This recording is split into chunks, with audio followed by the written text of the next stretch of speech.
nih Pak Afid, kan saya harus mengobservasi pembelajaran Pak Afid di kelas. Kira-kira Pak Afid bersedianya kapan untuk diobservasi ya? Kalau melihat ini sekarang kebutuhan untuk observasi sendiri ini untuk kurikulum mereka, Bu? Iya. Ya, berarti saya mungkin kelas 10 kan ini. Kalau kelas 10 itu nanti ada jadwal saya di hari Selasa. Dari Selasa besok itu tanggal apa ya Pak? Berarti tanggal 11 betul. Tanggal 11 jam pertama sampai jam ketiga. Baik. Nah, sebelum kita observasi besok, ada hal-hal yang harus saya tanyakan ke Pak Afid nih. Silakan. Pertama, untuk kegiatan observasi besok itu tujuan pembelajarannya apa ya Pak? Ya, tujuan pembelajaran yang ini karena ini materi terakhir ya, besok itu baru pertemuan pertama di materi terakhir, yaitu tentang pemanasan global. Kita akan bahas tentang pemanasan global. Itu materinya, tujuannya Pak? Tujuannya ada beberapa tujuan yang saya rencanakan gitu dari satu materi pemanasan global itu ada 13 nih Miss yang saya rencanakan. Tapi untuk di pertemuan pertama besok itu tujuannya adalah siswa dapat mengidentifikasi fakta-fakta ya, tentang perubahan di lingkungan. Berarti hanya satu tujuan besok? Dua dan menganalisis fakta tersebut. Oke, itu jadi selain mengidentifikasi juga siswa diharapkan bisa menganalisis terkait fakta dari lingkungan. Kemudian menurut RPP yang sudah Pak Afid buat, sekarang memang belajar ya. Area pengembangan yang hendak dicapainya apa Pak? Ya, area pengembangannya kan yang jelas siswa akan diharapkan bisa lebih bisa lebih aware atau peduli terhadap lingkungan, terhadap perubahan-perubahan yang terjadi di lingkungan secara alam ya, yang terkait pasti tentang fenomena-fenomena yang terkait tentang pemanasan global itu sendiri. Itu. Kemudian strategi apa yang akan Pak Afid gunakan dalam pembelajaran besok hari? Oke, strateginya karena ini adalah mengidentifikasi, berarti nanti siswa itu lebih kepada diskusi terbuka dari siswa ketika saya memaparkan fakta-fakta dan dari bentuk gambar ataupun video yang saya sajikan, nanti siswa dapat mengidentifikasi sendiri gitu, mengeksplor sendiri fakta-fakta apa sih yang ada yang dari gambar atau video nanti yang akan saya tampilkan di pertemuan besok. Berarti besok kita Bapak akan mengajar menggunakan video. Iya. Berarti dan teknik yang Bapak gunakan adalah diskusi gitu ya Pak? Iya, baik. Izin bertanya Pak, menurut Bapak nih dari kegiatan observasi esok hari, kira-kira akan ada kendala nggak? Kemungkinan besar sih ada gitu, karena memang selama ini kalau setiap diskusi yang saya jalankan ada beberapa kendala, terutama untuk mengajak partisipasi aktif dari siswa itu yang dinilai cukup jadi tantangan tersendiri gitu. Kita memang agak kesulitan untuk mengajak aktif, hanya beberapa siswa yang terlibat aktif ya, sedangkan siswa lain hanya lebih cenderung pasif ya. Itu yang terkendala, yang sering jadi kendala pembelajaran dalam bentuk metode diskusi. Kemudian ketika kalau itu kendalanya menurut Bapak, kemudian kan besok kan ada diskusi, kemudian Bapak akan memaparkan fakta-fakta. Menurut Bapak kekuatan atau strength yang akan terjadi esok hari baik dari Bapak maupun dari siswa itu apa Pak?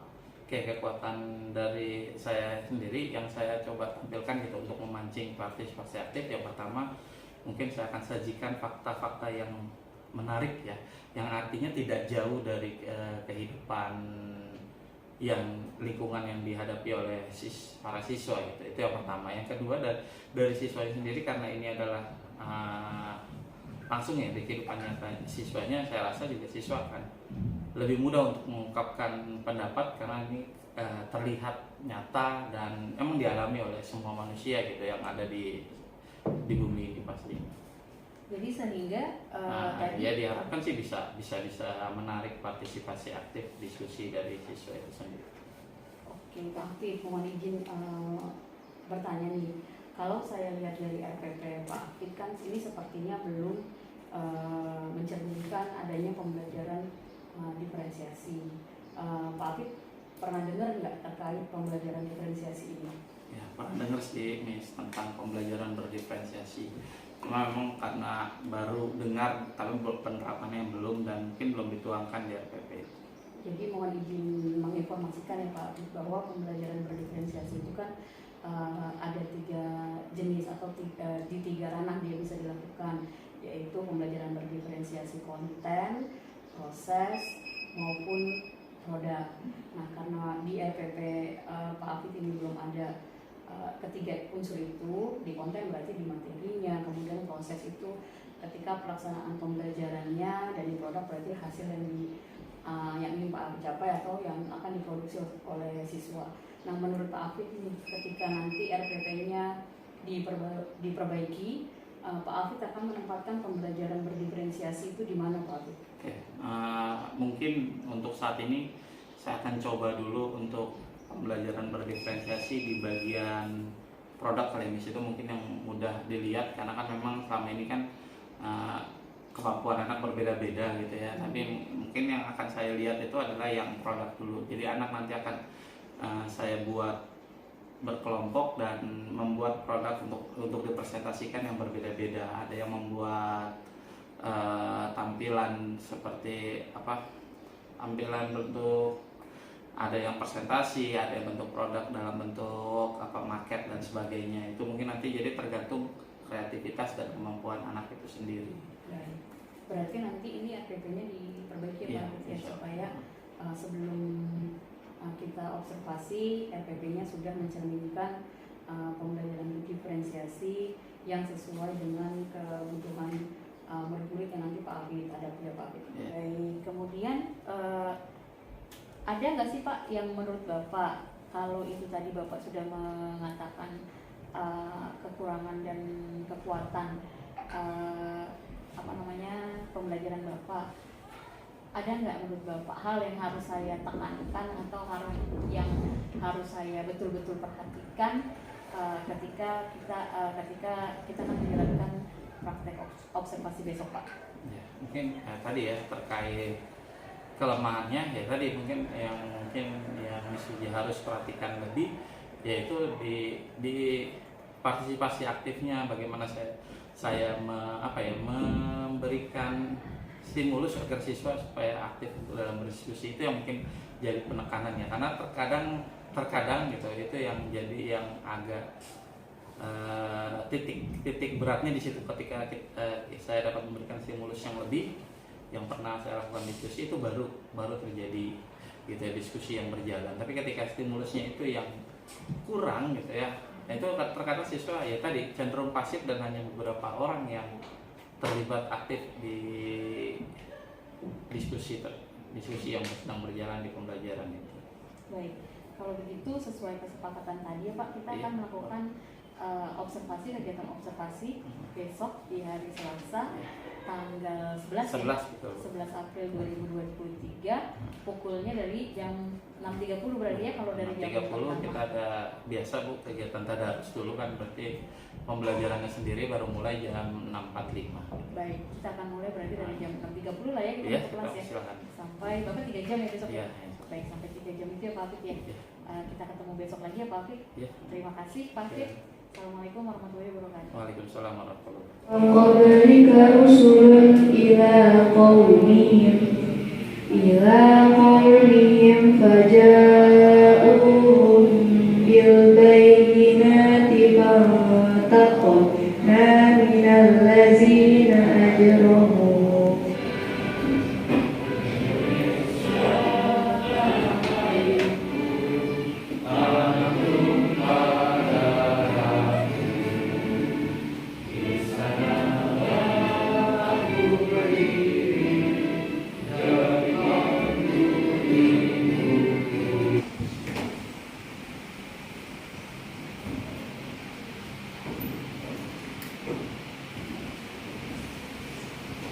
Berdoa selesai, ucapkan salam. Assalamualaikum warahmatullahi wabarakatuh. Ya, waalaikumsalam warahmatullahi wabarakatuh.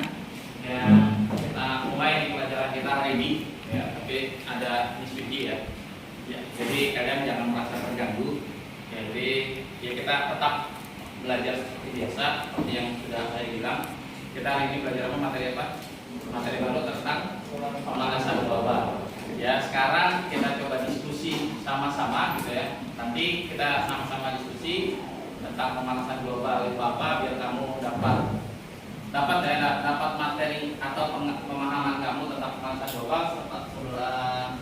Nantinya kamu bisa buat tugas proyek yang pernah sudah saya sampaikan di akhir pembelajaran. Nanti kamu ada tugas proyek yang harus kamu presentasikan ke depan. Oke, itu sekarang coba saya minta tolong satu orang minjem PowerPoint siapa?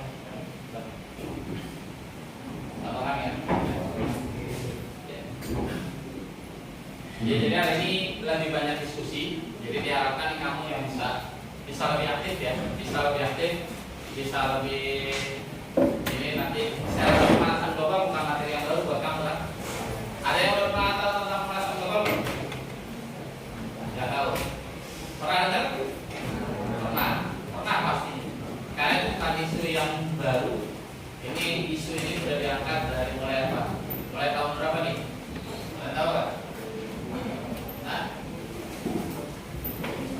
tahun berapa ini? Pertama kali isu pemanasan global itu ada.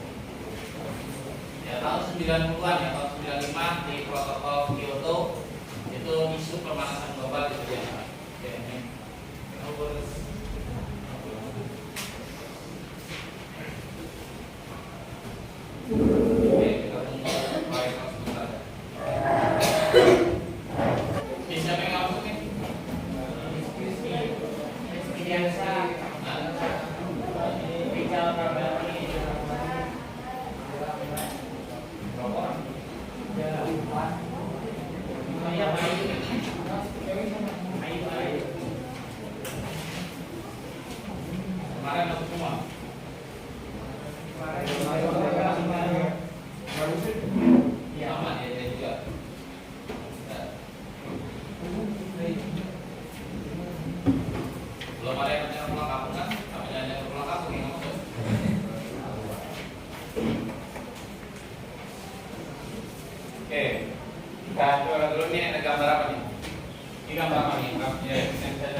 Bukan yang lain.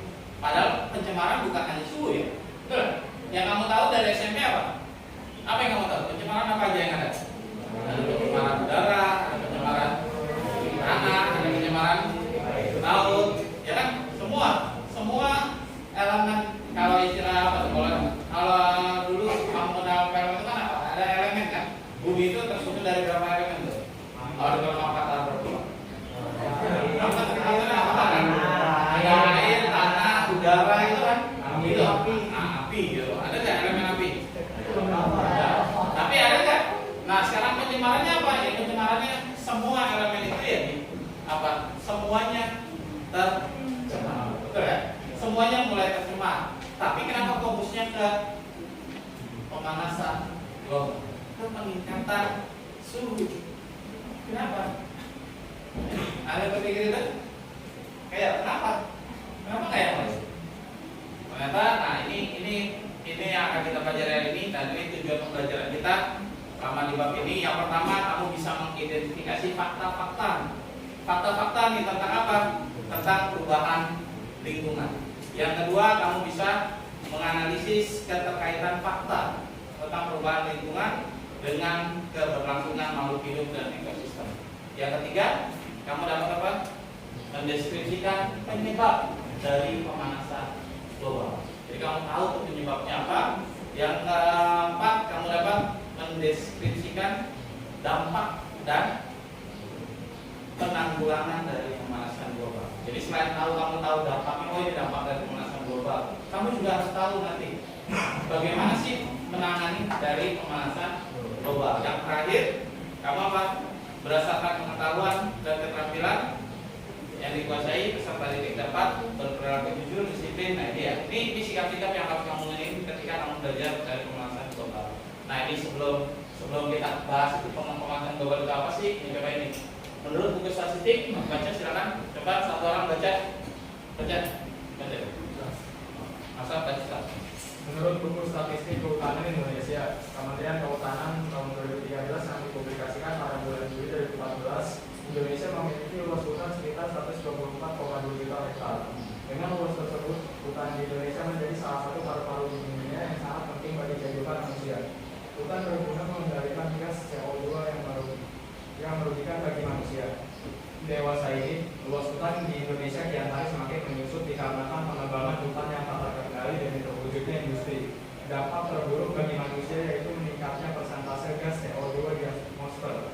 Peningkatan persentase gas ini diduga mengakibatkan pemanasan global. Simaklah penjelasan berikut untuk membantu Anda memahami pemanasan global. Jadi apa? Ternyata pemanasan global bukan hanya hal yang simpel tadi ya, suhu bumi meningkat, bukan hanya itu kan? Bukan hanya itu. Tapi secara pengertian dasar pemanasan global benar tadi, suhu bumi meningkat. Ada peningkatan suhu bumi yang kita tahu. Kalau saya dulu, karena saya lahir tahun 80-an, saya tahu banget Jakarta itu kalau perkiraan cuaca tahun 90-an itu selalu bilang apa? Suhu maksimal Jakarta 28 derajat Celcius. Sekarang kamu lihat ketika ada perkiraan cuaca di TV, berapa suhunya sekarang? 33, 34 ya. Itu tahun 90-an ke tahun 2020-an sekarang. Sudah berapa derajat tingkatnya? Dari 28 derajat dulu maksimal tahun 90-an, sekarang 34 derajat. Artinya apa? Dari situ aja, dari Jakarta saja kamu sudah bisa lihat seberapa naiknya suhu Jakarta. Ya, berapa naiknya? Kalau kamu tahu sekarang kota di Indonesia yang paling panas apa? Kenapa? Cing. Keluarin dulu. Keluarin dulu, dirapa keluar dulu. Dia keluarin dulu. Ya. Udah kan kalau benar apa? Cing mah segitu mah enggak kenapa kan? Itu tuh yang apa tadi? Itu yang apa? Kalau karangnya masuk lagi. Tuh kan, masuk lagi.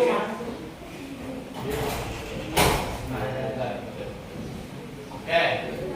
Jadi ini ya, ini tentang pemanasan global. Nah, ini sebelum kita diskusi, kita mau diskusikan ya. Kita coba lihat dulu nih video-video berikut ini. Video apa nih yang mau saya tampilin kira-kira? Dulu lah, penyebab-penyebabnya dulu kamu lihat kan.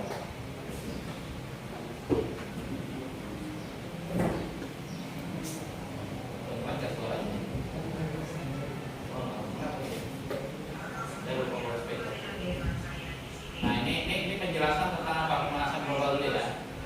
Biar kamu tahu dulu. Jadi pemanasan global bukan hanya sempit dari peningkatan suhu.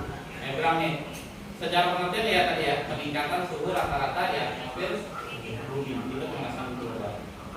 Nah itu gambarnya betul. Industri yang membuat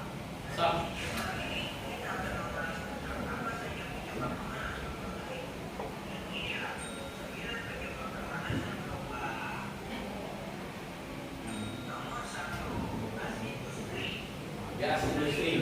Kenapa gas industri? Kita nggak bisa pungkiri ya. Kebutuhan manusia meningkatnya apa? Pasti meningkatkan apa? Industri. Karena manusia makin lama makin banyak. Pasti industri akan makin banyak. Yang kedua apa tuh? CFC. Apa CFC? Gas. Apa panjangnya? Fluorokarbon. Nah ini gas nih. Gas yang kita nggak perlu, sebetulnya nggak perlu banget, tapi memang itu tidak bisa kita pungkiri, kita gunakan setiap hari. Dari mulai kulkas, AC, bahan semprotan karbon itu pendorongnya pakai apa? Gas CFC. Tiga apa tuh? Penyempitan hutan. Ya bahkan Indonesia juga punya rencana apa tuh? Pemindahan ibu kota. Yang luasnya berapa hektar tuh? Untuk tahap awal ada 400 hektar yang ditebang. Itu tahap awal. Itu baru apa? Baru pusat ibu kota. Nah nanti kita tahu diri dampaknya seperti apa lagi. Oke, nah ini pembakaran hutan. Apa tuh? Ini simpel ya? Tisu. Kenapa tisu? Nah, tisu terbuat dari karat. Nanti kita isuin satu-satu ya.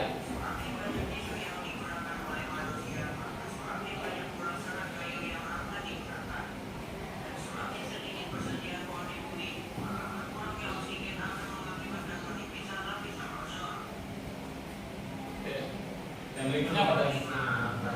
Bahan bakar bensin. Oh, bahan bakar bensin. Ada apa yang bensin? Apa? Apa?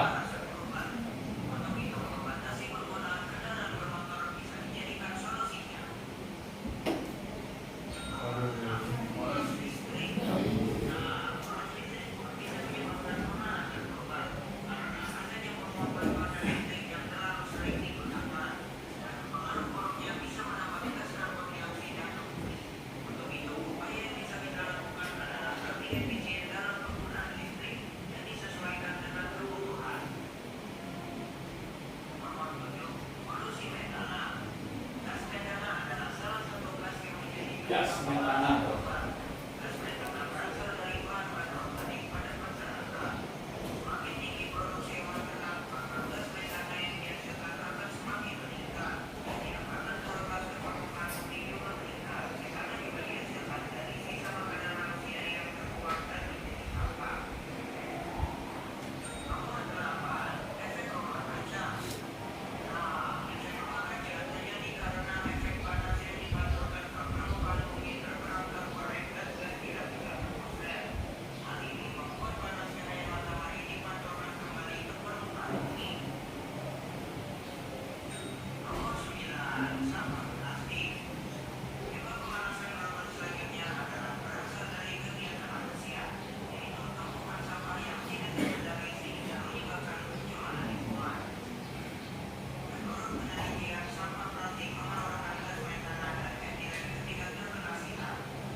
Berarti ada berapa nih pemanasan global? 9. Semuanya kamu lakuin nggak? Iya. Semuanya kamu lakuin nggak? Kamu lakuin. Sadar ataupun tidak sadar, kamu apa? Menyumbang pemanasan global. Sadar atau tidak sadar? Nah, yang harus kita lakukan apa ya? Pengendaliannya. Pengendaliannya. Artinya apa? Kita coba pilih. Misalkan ketika tisu, bisa nggak diganti sama yang lain? Bisa. Itu kan? Ya itu. Nah sekarang nih ada beberapa fakta kerusakan lingkungan yang sudah terjadi di sekitar kamu. Ini beberapa fakta. Ya beberapa fakta nanti saya skip. Kita coba lihat ini ada beberapa fakta nih. Ini ada suaranya. Nah ini coba. Ini ada fakta-fakta yang memang sudah terjadi di sekitar kamu nih. Terutama di Jakarta. Kalau bisa lihat dari fakta ini pasti bisa kamu lihat. Yang pertama, ini nggak ada suaranya namanya. Kalau ada, nah, apa tuh? Ini pengertiannya, ya. Nah, fakta apa aja yang mau diangkat? Kita coba lihat. Yang pertama, ini yang terjadi pada pemanasan global. Yang pertama, umpamanya apa di bumi, kasih telur aja matang. Apa nih? Peningkatan suhu air laut. Ya, peningkatan suhu air laut. Ini fakta. Karena kalau kamu nggak percaya, silakan kamu datang ke laut. Air laut itu ya malam hari saja itu sudah terasa hangat. Itu fakta. Fakta yang memang nggak bisa dipungkiri kan. Fakta itu fakta pertama. Nanti coba kamu diskusikan, kamu cari sumber datanya di internet. Silakan, boleh kamu nanti gunakan HP kamu ya. Kamu boleh bisa cari ini data. Fakta ini coba kamu lihat, kamu cari datanya. Nanti kamu 1-2 orang kita coba maju. Kamu ya kita bikin kelompok aja nanti ya. Ini ada beberapa fakta. Nah, namanya apa faktanya? Kalau ada 7 fakta, berarti nanti kita bikin 7 kelompok saja. Nanti kita diskusi, nggak usah lama-lama diskusinya. Ya 15 sampai 20 menit kamu diskusi. Habis itu kamu mengungkapkan fakta apa, fakta menarik apa yang kamu dapat hasil browsing nanti ya. Jadi ingat ya, nanti kita fakta yang menarik apa yang kamu dapat dari hasil browsing. Dari 7 fakta ini, yang pertama nih peningkatan air laut. Kamu cari faktanya, berapa derajat suhu sekian. Kalau dapat faktanya lebih menarik ya, lebih dapat datanya. Nanti kamu silahkan cari datanya dan kamu presentasi ke depan ya. Presentasinya nggak usah lama-lama, 5 menit aja nanti. Ya, nggak usah ke depan ya. Ya, yang kedua, fakta yang menarik yang kedua apa tadi? Menghilangnya salju abadi atau glacier di puncak Jaya-Wijaya. Ini yang saya ambil adalah fakta di Indonesia saja ya, tidak di luar. Yang ketiga, mencairnya es di kutub. Nah, yang keempat, kenaikan permukaan air laut.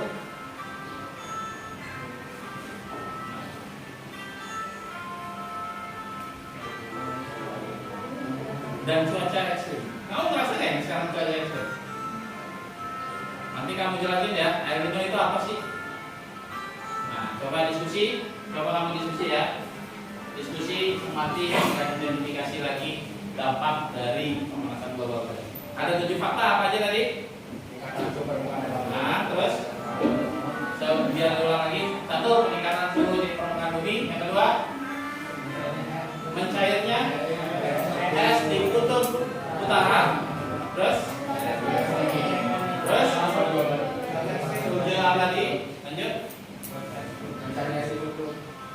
ya, air laut, es apa di Jaya-Wijaya ditutup, cuaca ekstrim atau El Nino dan La Nina ya. Oke, itu aja dulu 7 fakta itu. Kamu coba diskusi. 7 apa berapa tadi?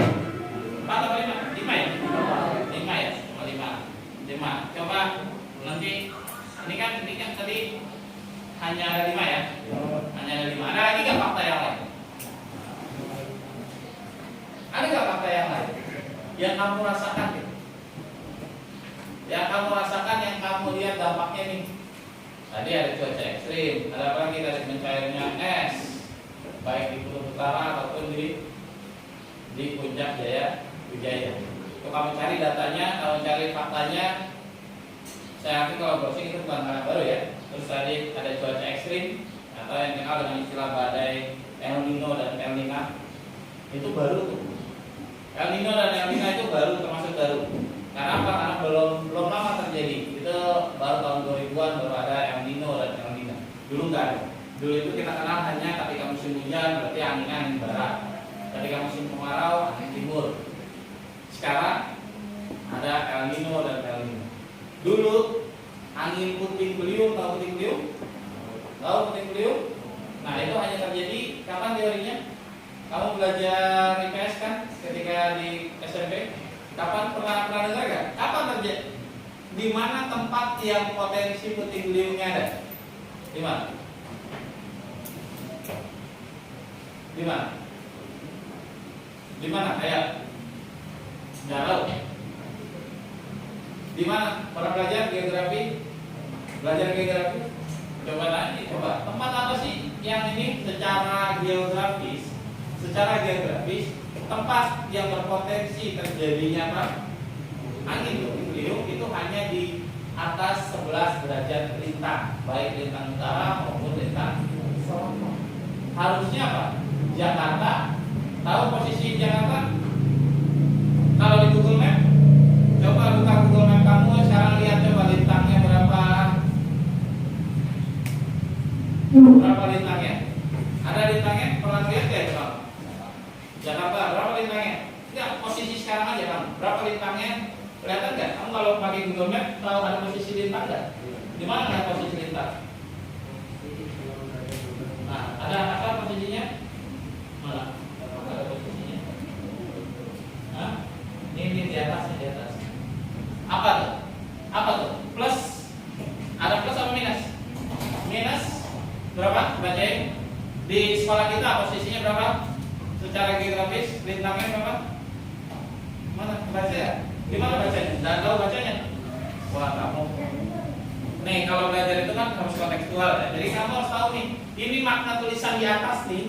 Kalau kamu klik ini kan posisi kita ya, SMA 83. Di situ ada, kalau ada titik merahnya tuh, kalau titik merahnya di itu ada tulisan angka di atas, betul ya?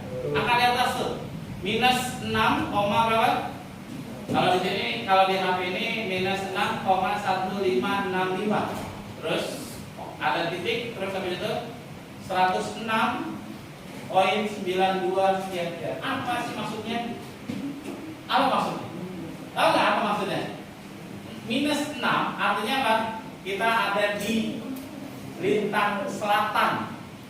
Ya, selatan di bawah. Minus 6 berarti apa? 6 derajat lintang selatan. Terus ada tulis berapa? 106,9 itu apa itu? Itu bujur. Pernah belajar kan itu? Garis lintang dan garis bujur. Belajar geografi itu. Secara posisi kita dari mana? Dari 6 derajat lintang selatan dan 106 derajat bujur timur. Itu posisi kita. Ya, posisi kita di sini itu posisi kita. Artinya apa? Secara posisi harusnya kita kena puting beliung nggak harusnya? Ada nggak puting beliung di Jakarta? Secara teori ada nggak? Tadi puting beliung hanya terjadi kapan? Kapan? Kapan atau tadi apa? 11 derajat. Di atas 11 derajat. Artinya apa? Kalau di Jakarta yang 6 derajat harusnya apa? Harusnya nggak ada. Harusnya.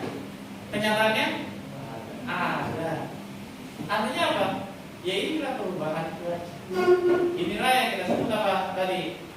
Cuaca ekstrim. Ekstrim banget. Ya ekstrim banget. Nah sekarang ini karena tadi cuma ada berapa? Cuma ada 4 aja ya. Ya itu jadi satu aja yang geyser dan mencair salju jadi satu aja. Ini nggak imbang nih kalau mau saya baris 1, 2, 3, 4. Yang ini dari fakta tentang ini nggak imbang. Gimana nih? Ya pindah dulu deh, kamu pindah sini deh. Biar imbang. Biar nanti diskusinya enak gitu. Coba pindah dulu kamu yang paling belakang, coba pindah ke geser aja ke sini. Nah biar sama jumlahnya. Nah berarti ya biar sama jumlahnya. Oke, biar sama jumlahnya ya. Nah baris yang ini fakta yang pertama. Pertama dari fakta yang pertama kenaikan suhu air laut yang sebelah kanan saya paling pinggir. Yang sini berarti apa nih fakta yang kedua tentang apa? Mencairnya es baik di apa? Jaya Wijaya dan di Kutub. Yang di sini berarti yang ketiga apa tadi?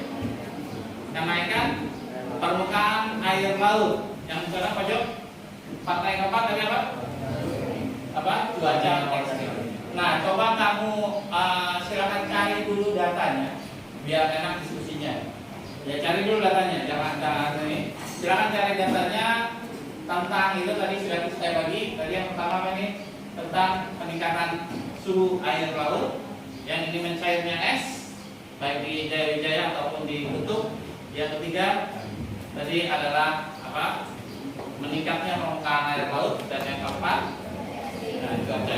Silakan dicari dulu. Waktunya 20 menit untuk cari datanya sebanyak-banyaknya. Nanti kalau saya tanya harus dapat ya, biar sama-sama bentuknya diskusi ya. Jadi tidak hanya satu sumber dari saya tadi. Kamu bisa coba cari fakta menarik apa? Cari fakta menarik tentang tadi, tentang peningkatan air suhu. Oke, silakan coba cari datanya dulu. Tulis di kertas biar tidak lupa. Mungkin diskusi ya, dan nanti bentuknya tanya jawab saja.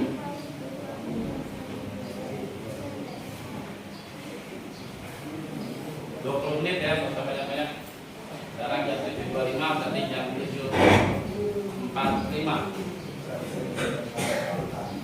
Dari fakta tentang yang tadi disebutkan. Fakta ya, kalau fakta itu berarti apa? Mainnya apa? Data. Mainnya data yang pasti, bukan hanya katanya.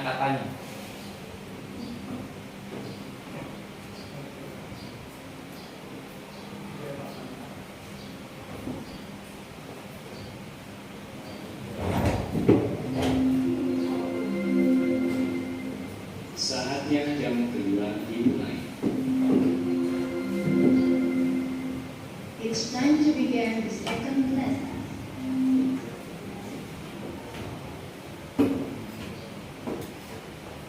Sudah dapat? Banyak kan faktanya?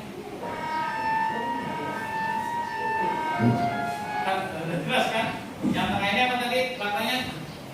S. Yang cairnya S, baik itu terutara ataupun di puncak Jaya-Wijaya.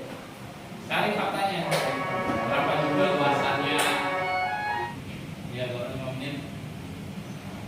15 menit lagi ya, cari datanya.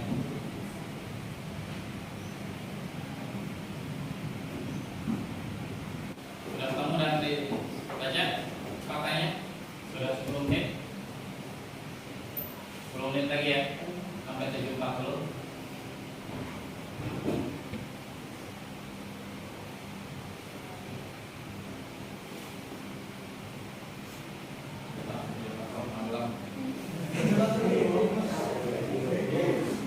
Kalau memang ada datanya, ada faktanya, silakan munculkan. Kenapa bisa datanya? Nanti itu coba kita diskusikan ya. Banyak memang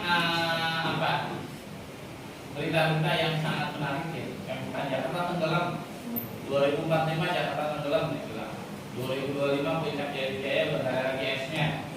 Itu kan fakta-fakta. Fakta dan memang ada. Ya kenapa ahli itu bisa berbicara seperti itu? Ya kami cari datanya. Karena tugasnya kan kamu sekarang mencari data terkait itu semua. Cari datanya. Bahkan ketinggian air laut Jakarta berapa, sekarang menjadi berapa. Ya 5 menit lagi, sudah dapat faktanya? Sudah dapat mulai tulis biar bisa ngomongnya biar lancar. Sudah? Ya, coba kita mulai ya. Coba ungkapkan fakta-faktanya. Tinggal 1 menit lagi ya. Ungkapkan fakta-faktanya. Fakta-fakta itu yang disebut fakta itu apa? Secara bahasa Indonesia apa? Fakta itu apa? Data. Ya data ya. Jadi yang dibutuhkan data. Nah, data apa? Misalkan kalau sekian tingginya, ini sekian itu lebih baik ketika ada data seperti itu. Ya, nanti walaupun di sini saya juga dapat beberapa fakta menarik ya tentang tadi 4 fakta tadi. 4 fakta saja yang diangkat dari itu. Oke, fakta yang pertama. Siapa yang mau ngomong nih dari barisan ini? Saya mau ngomong. Nggak ada yang mau ngomong. Oh, dah. Jadi berarti kami jawab pertanyaannya. Jawab berarti berdiri Pin. Jawab fakta apa Pin yang kamu dapat Pin?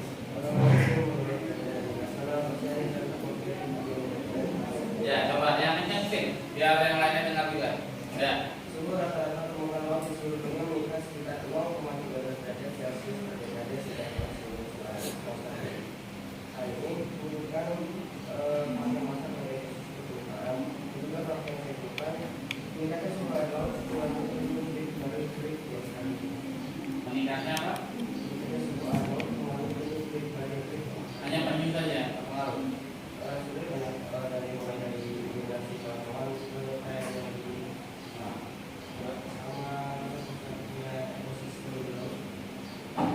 Ya, itu faktanya ya tadi naik berapa? 0,13 per dekade. Dekade itu apa? Berapa dekade itu apa? 10 tahun. Berarti setiap 10 tahun naik tuh 0,13 derajat Celcius. Ya, naik ya. Apalagi itu secara rata-rata dunia. Kalau kayak Indonesia yang ada di mana? Di tropis. Ya, yang setiap hari dapat apa? Matahari. Apa artinya? Meningkatnya kira-kira gimana? Ya pasti lebih gede. Namanya dibilang rata-rata berarti ada apa? Ada yang lebih besar, ada yang lebih kecil. Tadi kalau menurut cerita saya apa tadi? Naik berapa? Dari 28 derajat Celcius jam tahun 90-an, sekarang tahun 2020-an 34 derajat Celcius, berarti naik berapa? Ya 33 lah, nggak boleh naik berapa? Udah naik 5 derajat dalam berapa tahun? Dalam 30 tahun. Berarti satu dekade berapa? Naik berapa tuh? 1 koma. Ya kalau kata Ocean berapa? 0,13 satu dekade. Itu faktanya ya. Oke, lanjut yang berikutnya. Yang fakta kedua apa tentang tadi? Pencairannya S. Siapa yang ngomong? Ya, jangan tunjuk-tunjukkan ya. Nanti ditanya loh, ada saling tanya lah, saling tanya antara satu yang bagian ini nanya apa boleh. Kayak nanya, silakan siapkan pertanyaannya. Kalau siapa yang ngomong dari pesan ini? Kalau mau ya, berdiri aja.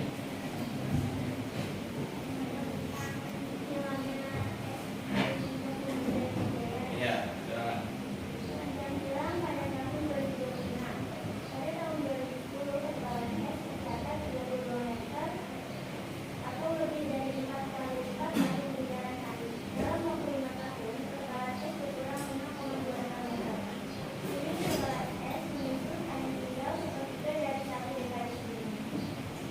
Tinggal sepertiga dari satu dekade sebelumnya. Berarti awal tahun berapa itu tadi? Yang 32 meter 2010. Satu dekadenya tinggal sepertiganya. Itu fakta. Itu fakta yang menarik. Artinya apa? Es di Jaya saja yang tadi tempuhnya 32 meter, sekarang tinggal sepertiganya. Sepertiga itu berarti berapa? Tinggal 10 meteran lah. Di tahun sekarang satu dekade. Bukan tidak mungkin. Tadi apa prediksinya tahun berapa? 2026 apa? Jaya Wijaya tidak lagi ada es. Tidak lagi ada. Karena satu-satunya wilayah Indonesia yang ada es di mana? Cuma di Jaya Wijaya. Tidak ada lagi ya? Ada ya? Es? Es nggak ada. Tapi di Jakarta pernah hujan es nggak? Pernah hujan es nggak? Oh, nggak pernah. Nggak tahu apa pun nggak pernah. Nanti kamu coba cari ya. Pernah nggak Jakarta hujan es? Silakan cari nanti faktanya nanti. Yang kedua nih fakta. Yang ketiga tadi faktanya tentang apa? Kita naikkan permukaan air laut. Silakan coba. Kamu faktanya apa yang kamu dapat?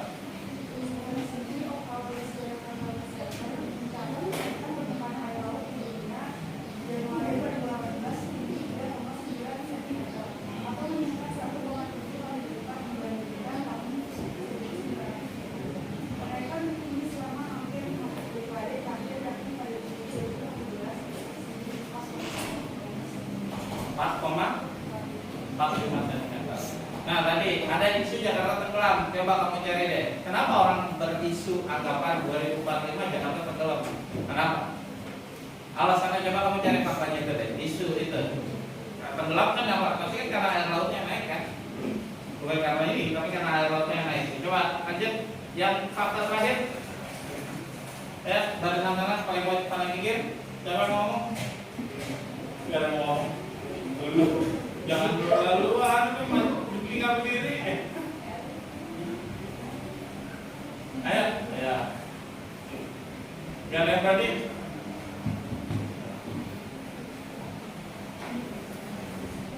Nah, ya, fakta apa yang kamu dapat ini?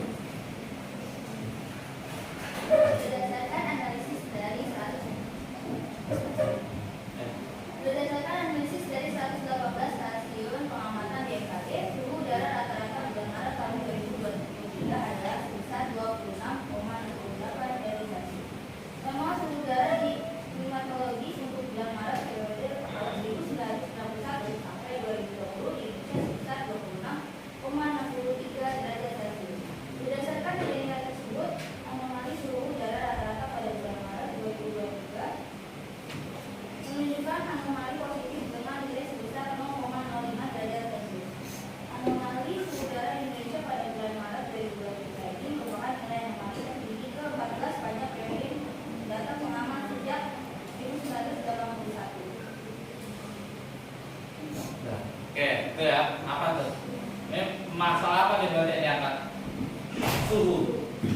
lagi kan? Suhu lagi. Oke. Nih, coba tadi kejawab nggak tadi? Tadi apa saya ngelantar pertanyaan apa kamu tadi?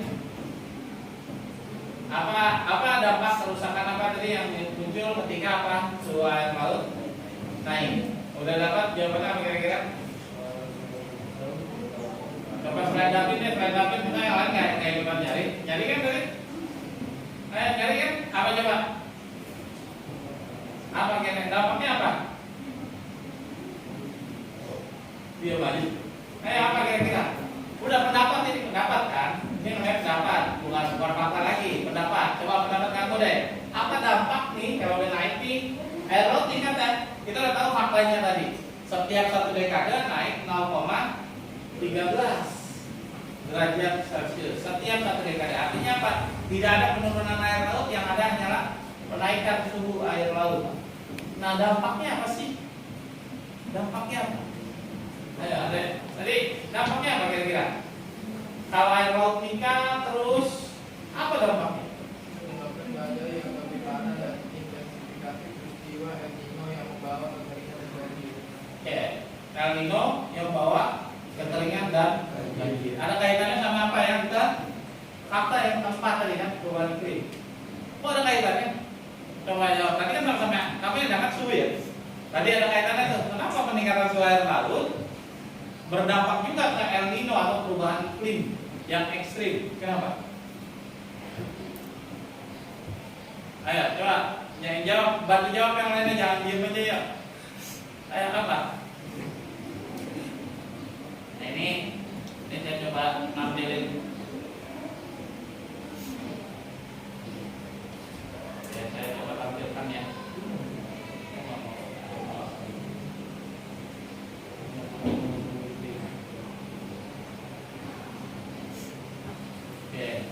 Nah, ini data yang saya dapat nih dari sumbernya apa tuh?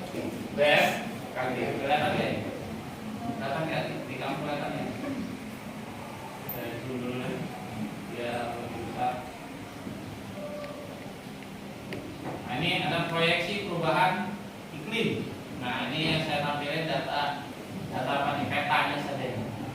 Ini peta proyeksi kumulatif musim. Namanya peta pasti ada legendanya ya, ada keterangannya.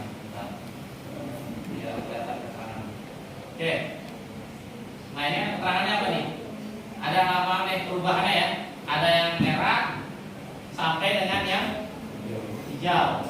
Nah, ini yang merah ini tadi perubahannya benar-benar ekstrim nih. Coba kamu lihat di sini. Yang berubah ekstrim dari mana nih? Paling ekstrim? Pulau Jawa. Kok paling Pulau Jawa sih paling ekstrim?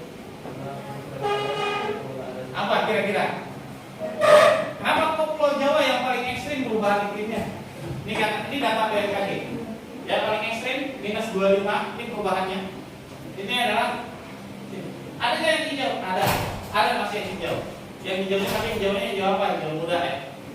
Tapi justru kan berarti membaik tuh. Kenapa mungkin? Bisa jadi karena apa? Kondisi hutannya yang membaik. Nah, ini ada di mana tuh? Yang hijau-hijau muda.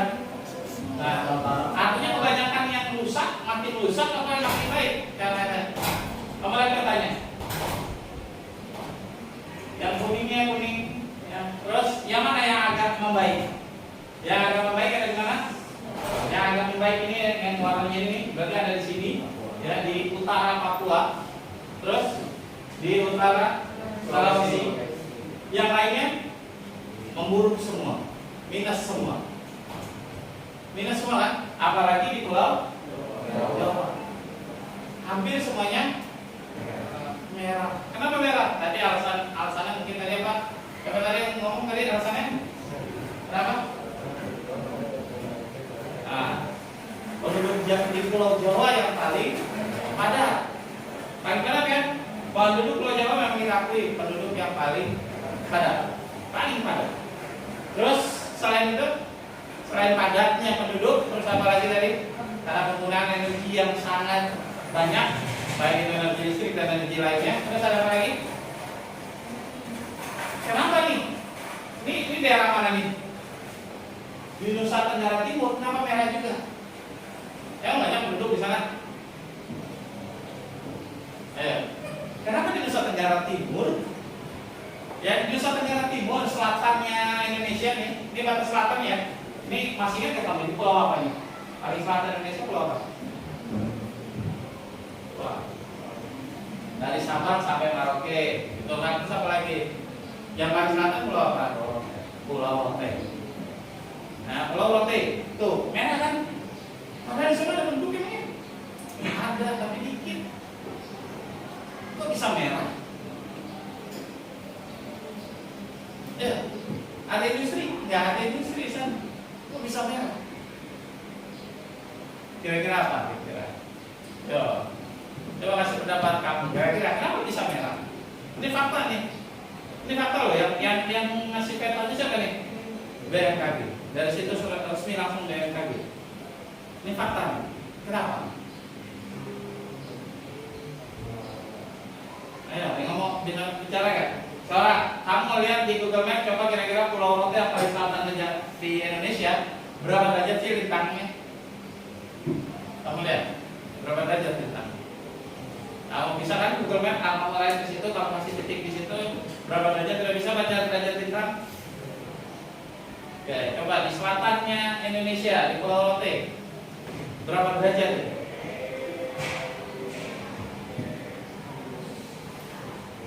Minus 10 ya, minus 10 atau minus 11 sebetulnya. Minus 11 ya, 10 lebih kan, jauh ya. Minus 11 artinya apa? 11 derajat lintang selatan. Apa artinya? Memang di daerah itulah yang apa? Perubahan iklimnya paling ekstrim. Tadi berapa? Yang di atas 11 derajat, baik di 11 derajat lintang utara maupun di 11 derajat lintang selatan. Jadi kalau ada peta dunia lagi, makin ke atas makin ekstrim pasti perubahannya. Apalagi kutub utara, itu makin ekstrim. Kenapa makin ekstrim? Karena perubahannya makin ekstrim, makin berasa di sana. Dulu kutub utara bisa nggak pernah mengalami suhu di bawah minus 20 derajat Celcius. Nggak pernah di atas minus 20 tuh nggak pernah. Selalu di bawah minus 20. Sekarang rata-ratanya cuma minus 5 atau minus 10. Artinya apa? Perubahan cuacanya lebih apa? Lebih ekstrim. Lebih ekstrim. Artinya apa? Yang di atas 11 derajat lintang, baik itu lintang selatan ataupun lintang utara, kayak di Pulau Rote ini, walaupun di situ nggak ada apa? Nggak ada penduduk. Nggak ada penduduk ya. Tapi apa?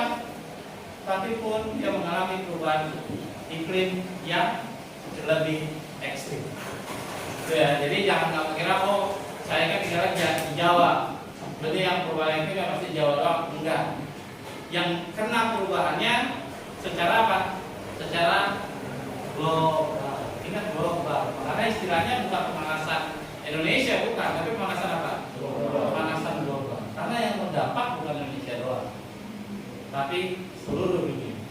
Terutama lebih lagi daerah-daerah yang apa? Lintangnya lebih dari 11 derajat. Yang kemungkinan kena badai El Nino-nya lebih tinggi. Ya, lanjut dari peta yang kedua, ini ada peta apa tuh? Proyeksi perubahan jumlah hari hujan. Dan jumlah hari hujan. Di sini yang berubah curah hujannya di mana yang paling tinggi? Sekali lagi, di mana yang paling tinggi perubahan cuaca hari ini? Hujan paling banyak ada di Kalimantan, paling banyak. Ini curah hujan ya. Di sekarang kamu lihat dari peta ini peta tahun berapa ini? Ada tahunnya nggak? Tahun berapa ini? Ada tahunnya? 2005 ya. 2005 ya, dari 76 sampai 2005. Nah, Jakarta kamu lihat di situ, kenapa ada daerah yang hijau? Nih, daerahnya apa warnanya? Jakarta. Abu-abu ya? Apa abu-abu? Dinas 1.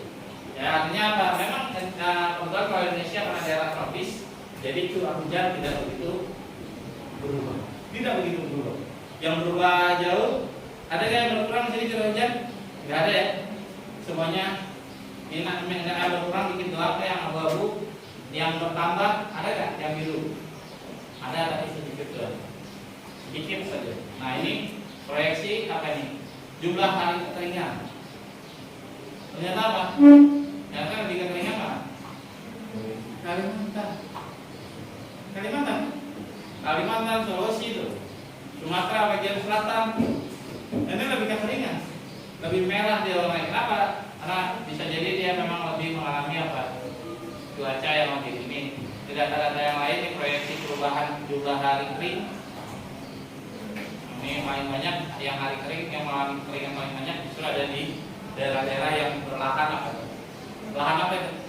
Kalau Kalimantan, Sumatera bagian selatan, lahannya lahan apa? Lahan gambut. Lahan gambut itu apa? Banyak kandungan airnya, tapi apa? Tapi nggak bisa nahan air. Karena tanamannya tanaman apa?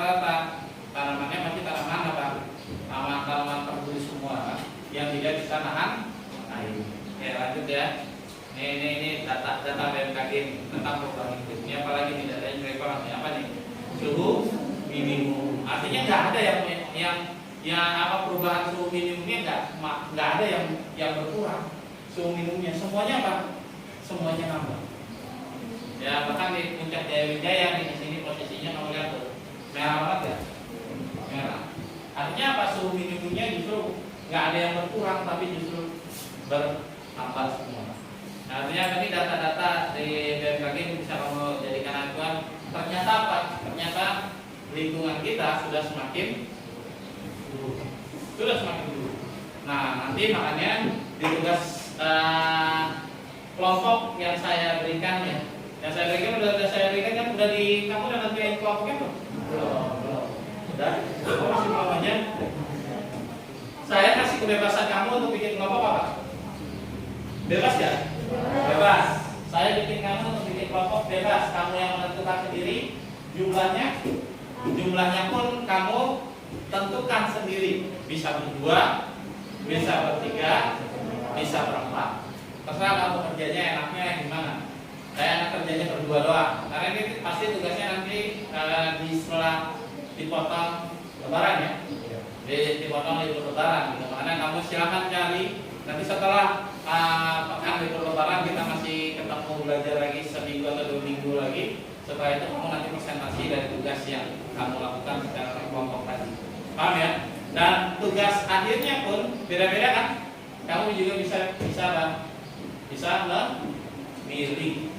Ingat ya, bisa milih. Jadi tergantung kamu mau bikin video tentang kampanye. Pokoknya intinya apa? Tentang kampanye perubahan iklim dan pemanasan global. Ya, nah ini data yang berikutnya ini saya tampilkan data apa nih? Ambil lagi data yang kedua yang saya dapatin. Nah, kenaikan permukaan air laut tahun berapa tuh? 1970 sampai 2018. Ini kalau bisa data begini kan lebih enak. Tadi kamu ngomong apa tadi? Ngomong permukaan air laut? Kamu apa? Kamu dapat datanya apa?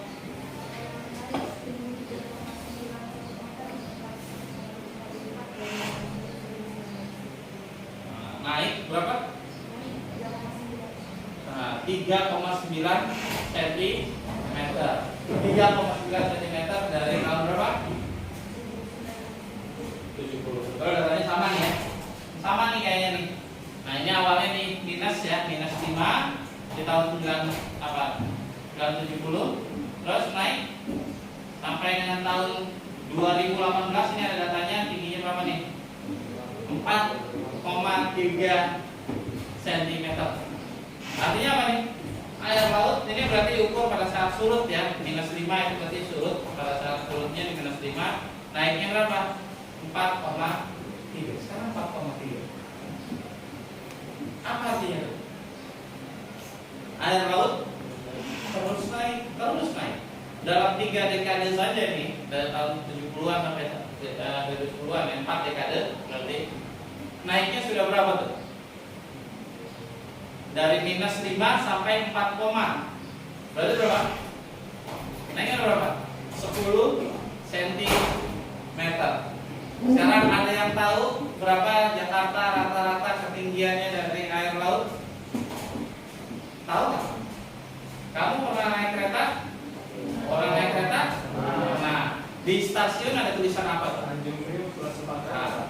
Tanjung Priok berapa? Plus 4 meter. plus 4. Terus tadi yang naik kereta lagi tiap kali naik kereta siapa?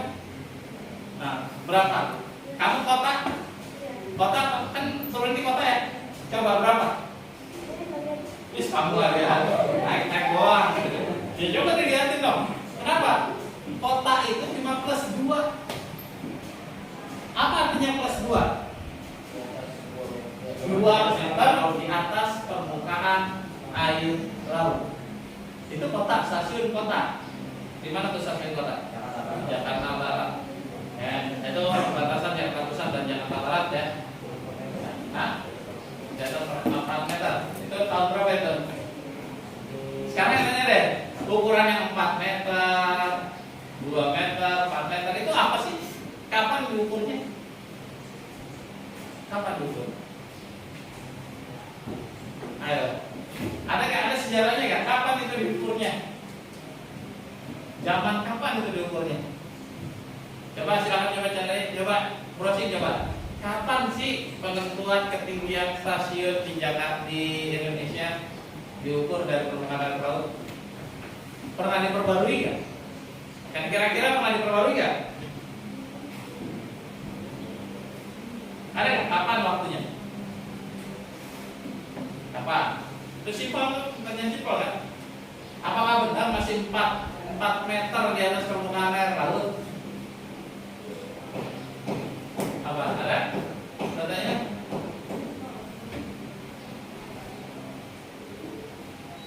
Enggak ada.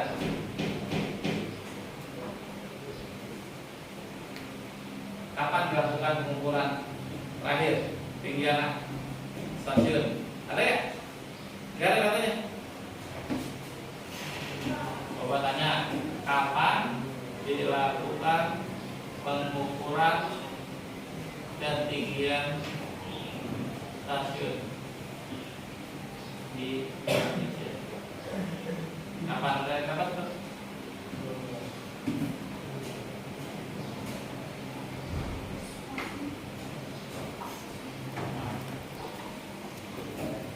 Ketinggiannya mana? Ketinggian yang nggak ada ketinggiannya.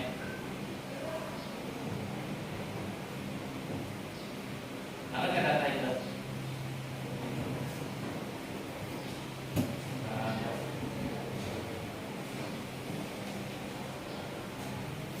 Sistem pantau tinggi permukaan air laut. Nggak ada ya? Nggak ada data itu ya? Kira-kira kalau menurut kamu, kalau melihat dari riwayat pulangnya, kira-kira gimana? Masih cocok nggak? Di Tanjung Priok aja deh, Tanjung Priok. Kita nama-namanya Tanjung Priok deh, karena kita Jakarta Utara ya. Kita yang stasiun yang paling dekat dari kita ya Tanjung Priok sama Cakung ya. Nah, terus tapi kita lihat Tanjung Priok saja. Tanjung Priok saja deh. Pada saat di beberapa bulan terakhir, terutama pada saat apa? Musim pasang air laut. Kapan itu musim pasang air laut? Apakah tiap hari air laut, pasang air laut yang kita kenal dengan istilah apa? Banjir rob. Kapan itu? Kapan terjadinya? Apakah sepanjang bulan? Setiap hari? Setiap hari ya? Coba yang tinggal di daerah Priok, ada yang tinggal di daerah Priok? Nggak ada orang Priok. Coba ada orang Priok. Terus kebanyakan orang mana ini? Cakung, Singapura. Nah, coba deh. Kalau banjir rob itu paling sering terjadi dan pasti terjadi kapan terjadinya? Pada saat apa? Hah? Ya kemungkinan banjir rob itu cuma ada 2. Pada saat apa? Pada saat bulan baru dan pertengahan bulan. Entah ya? Hanya ada 2. Kapan? Bulan baru dan pertengahan bulan. Bulan baru itu pasti pasangnya apa? Sore. Terus kalau pertengahan bulan pasangnya kapan? Siang. Ya kalau lagi bulan purnama itu pasangnya pasti siang hari. Nah sekarang bulan purnama udah lewat. Udah lewat kan? Bulan purnama itu patokannya bulan apa sih? Apa tanggal 15 ini April gitu nanti itu bulan purnama. Bulan pertama itu apa sih? Pertengahan bulan. Pertengahan bulan apa? Sistem kalender ada berapa? Yang mau tahu? Sistem kalender yang dipakai di dunia sampai saat ini itu hanya ada 2 sebetulnya. Hanya ada 2. Yang pertama apa? Berdasarkan peredaran matahari yang kita sebut apa?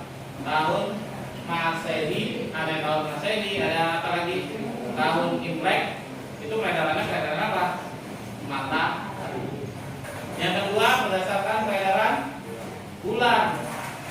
Apa tuh kita sebut? Kalender apa? Ada yang kalender Hijriah, kalender Jawa.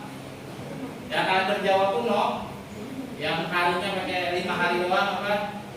Wage, Pon, Kliwon. Nah itu apa? Peredarannya apa? Peredaran bulan. Bukan peredaran matahari, dia tak peredaran bulan.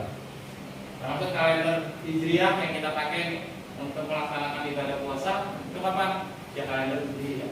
Hijriah itu berarti peredaran apa? Bulan. Nah secara purnama itu kapan terjadinya? Ya pertengahan bulan. Bulan apa? Ya bulan Hijriah dan bulannya Jawa. Kapan? Tanggal 13, 14, dan 15 sampai kadang 16. Yang 4 hari itu 13, 14, 15 dan 16 itu terjadinya pasang naik.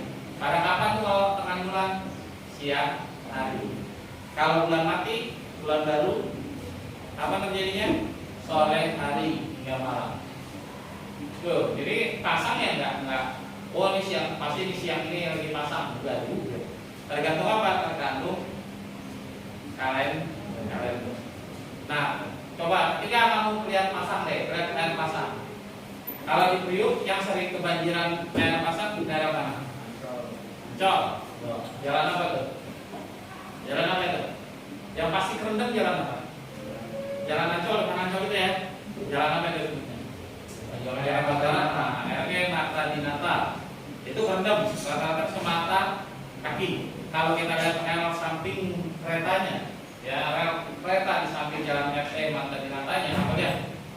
Jarak dari apa air laut sampai ke rel paling 20 cm, 30 cm. Apa artinya? Yang katanya 4 meter di atas permukaan air laut, benar nggak? Berarti masih cocok nggak sebetulnya? Itu kalau diukur nggak sampai 4 meter, paling 1 meter doang. Kok bisa? Tadi makanya ada wacana apa? Jakarta. Apa tuh? Kapan terjadi kira-kira Jakarta? Perkiraan orang kapan? 2045 kiranya ya. Nah ini coba saya tampilin data yang lainnya. Nah ini data tentang apa nih? Data ketiga ini data tentang apa? Suhu global. Nah ini peningkatan suhu global.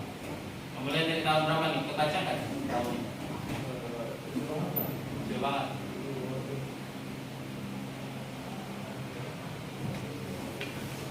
Tahun berapa? 93 berapa? Nah ini hanya grafik apa? Grafik peningkatan suhu. Ya rata-rata. Jadi grafik peningkatan suhu rata-rata.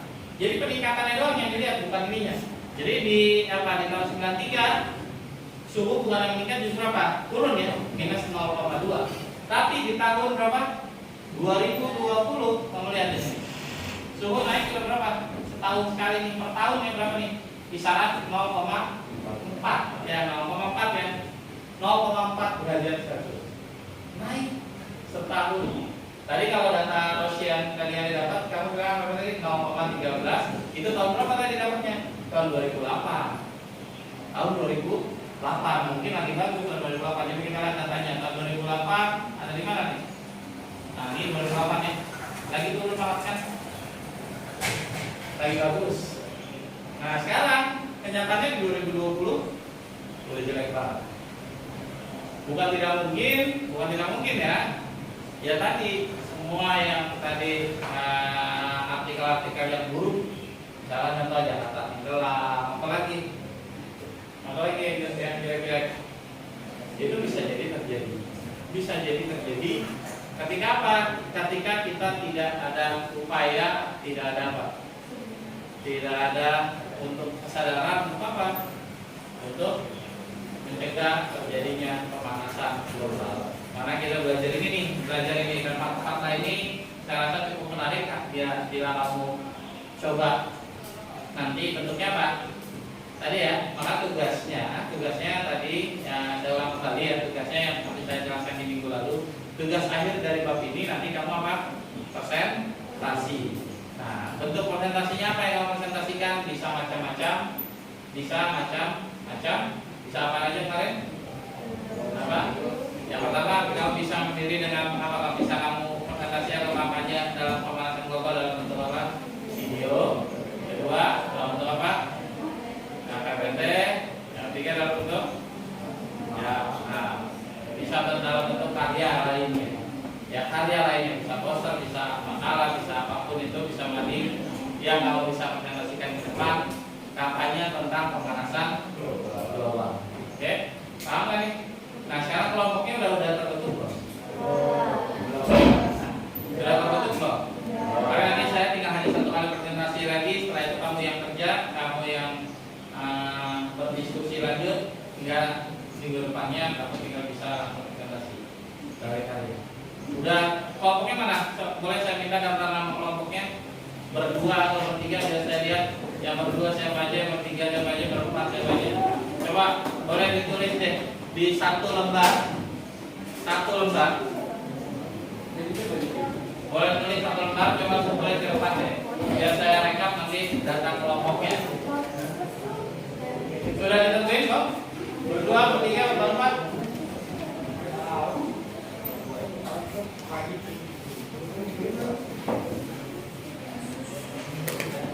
Ini beda dong sudah kelompok. Cari yang kamu nyaman untuk kerjanya. Bisa jadi walaupun rumahnya agak berjauhan, tapi kalau nyaman kerjanya sama siapa, kan kerja itu nggak harus apa? Nggak harus tatap muka kan? Zaman sekarang ada tatap muka ini nggak mungkin. Bisa juga apa? Bisa juga kamu dalam video call, saling kerja. Ya nggak harus tatap muka. Jadi kalau sekarang ada alasan rumah saya jauh Pak, nggak mungkin saya diskusi, kayaknya nggak mungkin. Udah tinggal nyaman banget itu alasan kayak gitu. Ya oke, silakan udah. Coba. Ini rata-rata kelompoknya berapa? 4, 3, 2. Ada yang berdua kan? Ada yang berdua kan?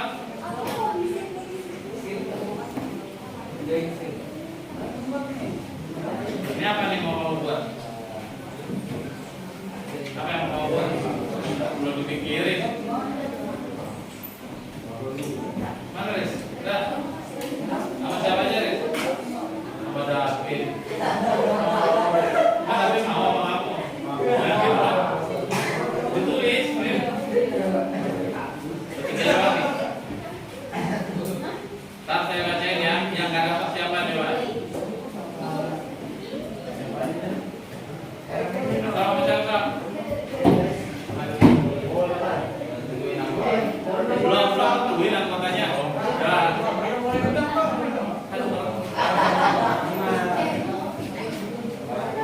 Udah bertiga.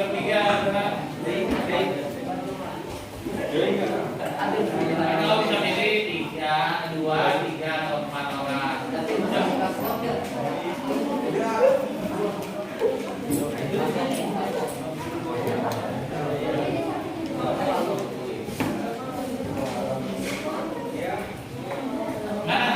Udah nih, yang orang itu baru ini doang, baru 3 doang.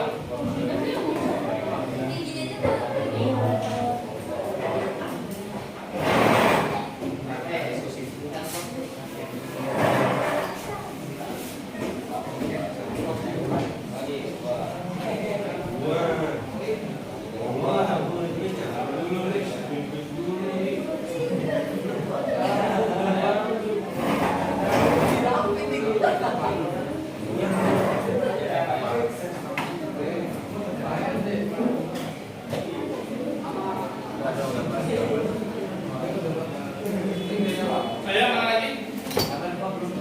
Belum. Masa 3? Dari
nunjuk sendiri.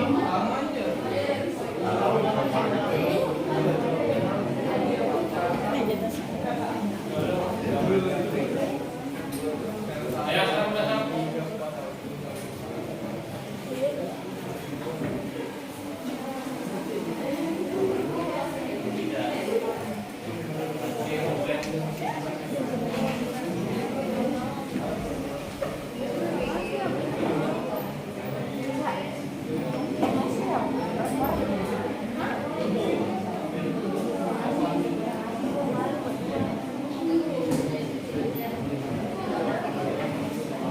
Udah nih. Ayo kita lagi.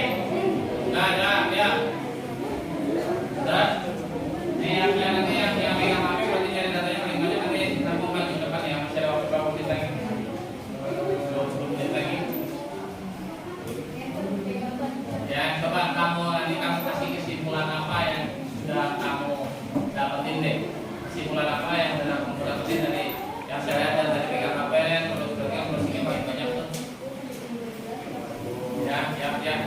Yang dari pegang HP ya, berarti yang bersihnya paling banyak nanti. Oke, saya baca dulu deh. Ada yang belum ngumpulin?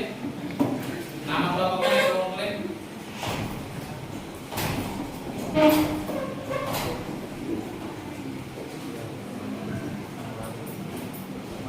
Oh, ini berlima nih.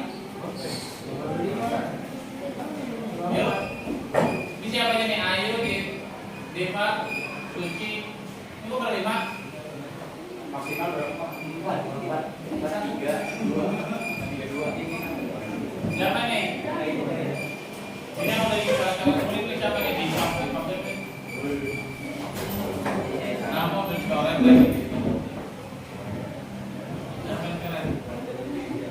Ayo kemana? Emang yang masuk kali ini siapa? Ayo. Lima, Pak. Angga, Rizal, Ayu, Rizky, sama Ruben. Iya, 5. Ini gak ada yang masuk gini berarti nih. Ini alfa semua.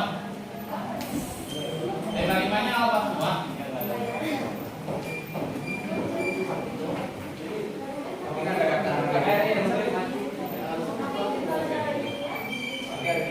Dan nih yang nggak ada nanti coba namanya, kalau boleh konfirmasi lagi ya. Ini yang pertama nih ada Arli, Isya, Sisilia. Ini yang bertiga doang. Yang kedua ada Asraf, Italia, Arya Wianto. Yang ketiga ada Putri Zahra, Ruben Lulus. Ruben mana? Ruben ada ya. Ajeng, Maida, Naila. Diva, Suci Ramadhani, Yatasya, Dwi, siapa ini? Dwi Suryana. Iya. Tulisannya Surai. Nanti coba kamu lihat nih apa kok ini tulisannya. Tulisnya kayak Aisyah, Siti Nurhasana, Windy, Andi, Arif, David, Haris, Razan, Awalia, Ania, Mai, Nabila, Faiz, Andika, Farel, Dimas. Yang belum ada siapa? Rizky, Bani, Rizky nggak masuk, terus Angga nggak masuk, Bani. Ini yang memang berempat ini kali ya. Berarti berempat masuk. Nah, berarti kamu kalau bikin ngomongnya sekarang bukan disuruh dari kemarin ganti. Oke, udah ya. Nih di 10 menit terakhir coba saya pengen dengar kesimpulan apa sih yang kamu dapatkan dari fakta-fakta, ya fakta-fakta dari kerusakan lingkungan yang ada kaitannya tentang pemanasan global. Jadi ya silakan coba siapa yang mau ngomong dulu kesimpulan apa yang kamu dapat dari belajar kita, diskusi kita hari ini. Siapa yang mau ngomong? Ayo sebelum saya tunjuk. Kalau saya tunjuk berarti harus berdiri ya. Harus berdiri dan harus ngomong kesimpulan apa sih yang kamu dapat dari hasil diskusi kita, karena belajar kita nih relatif santai ya. Artinya ini bab fisika yang paling santai memang. Nggak ada ngitungnya, nggak ada apanya. Semuanya teori tentang pemanasan global. Karena ini adalah pelajaran eksak, tadi makanya kita ngomongnya apa? Fakta. Bukan data yang asal-asalan, tapi datanya dari fakta-fakta yang ada. Sekarang siapa yang bisa kasih kesimpulan dari pembelajaran kita hari ini tentang fakta-fakta lingkungan yang sudah terjadi? Silakan, siapa yang mau kasih pendapat? Kesimpulan apa yang kamu dapat? Ayo, nggak ada yang mau berani. Saya tunjuk berarti ya. Saya sebut asalnya ya. Benar nih?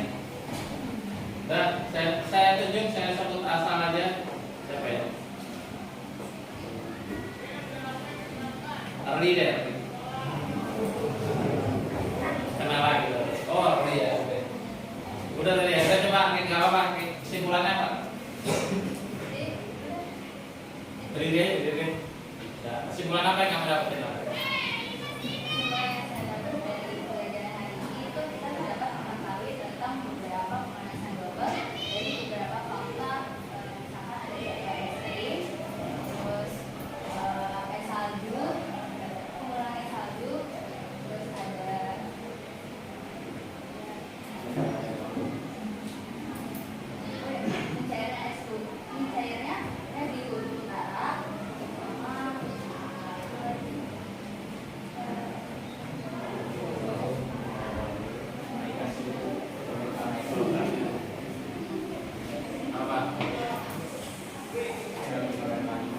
Ya, siapa yang mau? Ayo, kantor. Sekali jadi nggak berdiri, kayaknya berani ngomongin banyak banget. Coba gantian. Coba Muhammad Andika. Ayo berdiri. Ayo. Apa kesimpulan apa yang kamu dapat? Ya, kencang aja Pak. Ya.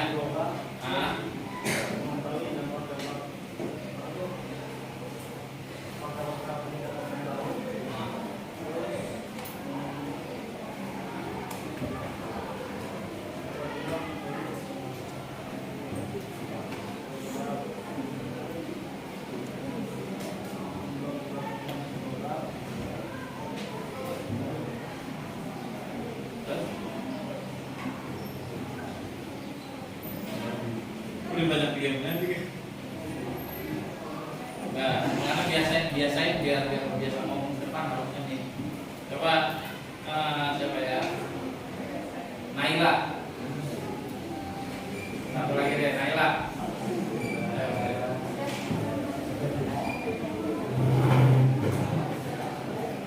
Ya, ngomong. Apa kesimpulan apa yang kamu dapat dari pelajaran kita hari ini?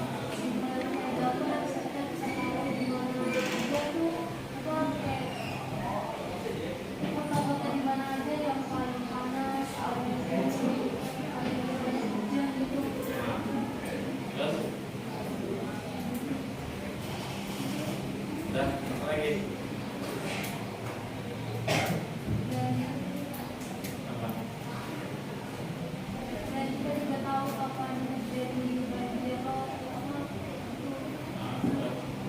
Itu yang kamu dapetin. Terus apa lagi? Udah. Oke ya. Nah ini dari 3 pendapat nih. Ada yang mau nambahin? Sebelum saya tutup, ada yang mau nambahin? Siapa yang mau nambahin? Saya mau ngomong. Ya tadi mau ngomong, ada nambahin dia mau ngomong buat ragu-ragu apa gitu.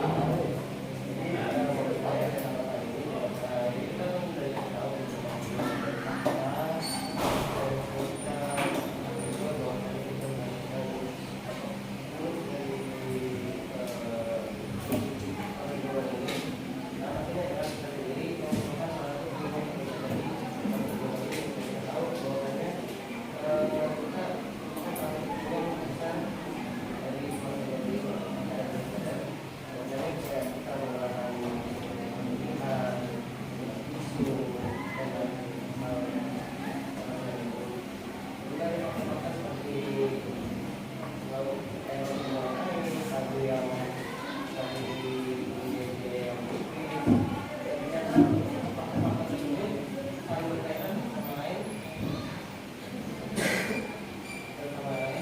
dan selanjutnya ini kan apa sebenarnya dari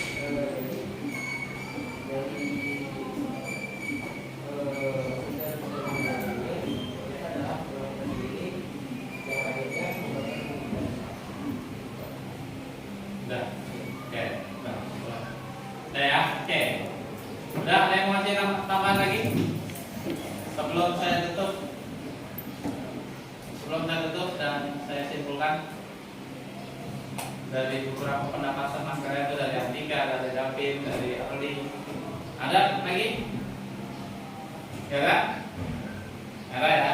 Oke, tadi ya dari semua yang kita pelajari di hari ini, kita tadi sudah pastinya ya, mudah-mudahan kamu sudah sangat paham tentang apa itu pemanasan global. Sudah paham ya? Jadi secara pengertian dibilang pemanasan global itu apa? Kenaikan suhu rata-rata bumi. Ya, baik itu di laut, di darat ataupun di atmosfer. Ya sudah sama-sama kita tahu tadi, semua ternyata naik. Bahkan lebih parahnya lagi di tahun 2020 kan, kenaikannya sudah sampai 4 derajat per tahun. Ya, hampir 4 derajat per tahun. Artinya apa? Memang kenaikan paling parah ya ada di dekade 10 dekade terakhir. 10 dekade terakhir kita ini paling cukup naik. Dan tadi seperti yang kami bilang tadi, semua fenomena atau fakta-fakta yang ada ternyata apa? Saling terkait. Coba contoh tadi apa? Kenaikan suhu air laut. Kenapa suhu air laut naik? Karena apa tadi? Ya karena ada pemanasan global, maka suhu air laut naik. Sehingga apa? Karena suhunya naik, pasti es juga akan mencair. Itu kan paling terkait tuh. Karena es mencair, berarti air makin banyak airnya. Makanya permukaan air laut naik. Nah, perubahan-perubahan yang terjadi semua itu pasti akan ada dampaknya apa? Di perubahan iklim. Adanya apa tadi? Adanya badai El Nino, El Nina. Itu badai. Ya, itu badai. El Nino dan El Nina itu adalah nama apa? Bukan nama orang ya. Itu nama apa?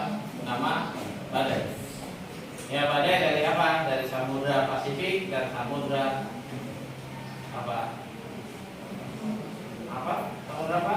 Ada berapa samudra di dunia ini? Atlantik. Dan nah yang paling gede apa? Pasifik dan Atlantik. Nah samudra itulah yang menyumbang apa ya badai El Nino dan El Nina. El Nino ada di Samudra Pasifik dan El Nina ada di Samudra Atlantik. Kenapa itu ya? Tadi peningkatan suhu air laut. Kalau suhunya, nah logikanya gini deh. Kalau air dipanaskan apa yang terjadi? Air itu panas, apa yang terjadi? Suhunya meningkat, setelah meningkat apa? Akan terjadi penguapan. Ketika uap air itu naik, kalau uap air secara fisika apa yang akan terjadi pada uap air yang suhunya naik tadi? Kemana dia larinya? Ke atas. Pasti ya. Gas yang suhunya lebih panas pasti apa? Massa jenisnya lebih kecil sehingga apa? Dia akan bergerak naik ke atas. Itu pasti tuh. Hukum apa itu? Hukum apa itu? Balon udara kenapa dipanasi di bawahnya? Ke atas, naik ke atas. Itu hukum apa? Hukum apa itu? SMP itu kan? Memang kamu belum belajar di SMA. Nanti belajarnya di kelas 11. Kenapa dia bisa naik? Kenapa? Karena massa jenis. Hukumnya hukum apa? Hukum Archimedes.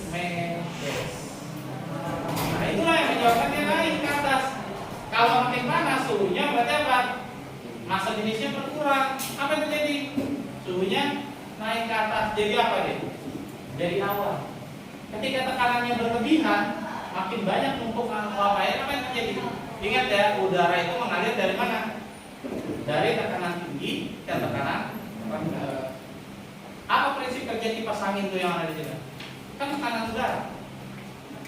Baling-baling itu apa? Aku baling-baling didesain nggak lurus, tapi di akhirnya didesainnya apa? Miring kan? Kenapa miring? Supaya apa?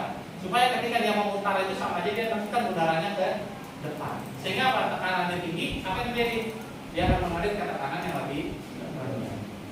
Badai itu terjadi tadi karena ada perbedaan tekanan yang cukup jauh di samudra dan di daratan. Makanya apa? Ada badai. Ya, badai.